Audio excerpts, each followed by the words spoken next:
By Jenny Peng, Star Metro Vancouverman, April 30, 2018. Vancouver. Following Amazon's announcement Monday that the company plans to add 3,000 jobs in Vancouver by 2022 with a new office, observers say this could increase the competition for highly skilled tech workers already in short supply. The Seattle-based retail giant, which opened its first software development site in Vancouver in 2011 with over 1,000 employees, announced that the new jobs will be in e-commerce technology, cloud computing and machine learning. Employees will be working in a tower the company plans to build on top of the old Canada Post Office in downtown. Carson Wu, Associate Professor of Accounting and Information Systems at UBC's Sater School of Business, said hiring is a zero-sum game for tech companies.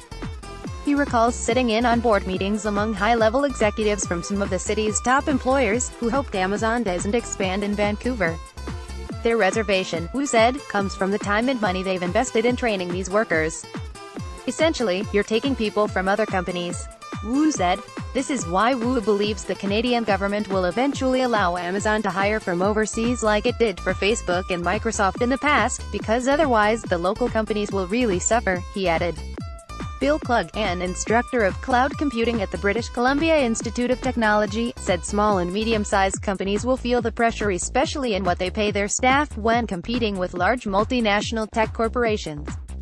In addition to demand outweighing the supply of tech workers, Amit Venugopal, managing director at eCenta Canada Services, said Vancouver's high costs of living has deterred workers he tried to recruit from the East Coast, who said the salaries offered don't always match the cost of living. Vancouver has a very small native growth of technology workers and the cost of living is prohibiting people from other parts of Canada moving to BC, he said.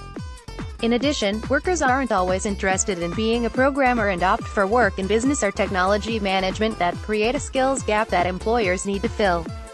Despite the growing competition for skilled tech workers, Mark David Seidel, associate professor at Sauder, said his research in labor mobility indicates that these jobs will help Vancouver's ecosystem to grow because as some employees will stay with Amazon long-term, others will create startups of their own, invest in other startups or work for other organizations, adding to the diversity of the workforce.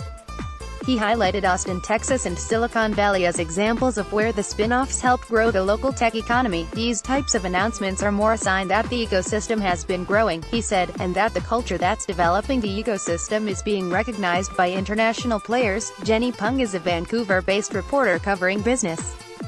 Follow her on Twitter, @JennaPeng. No top stories, delivered to your inbox. New NEWSLETTERHEADLINESSIGN up.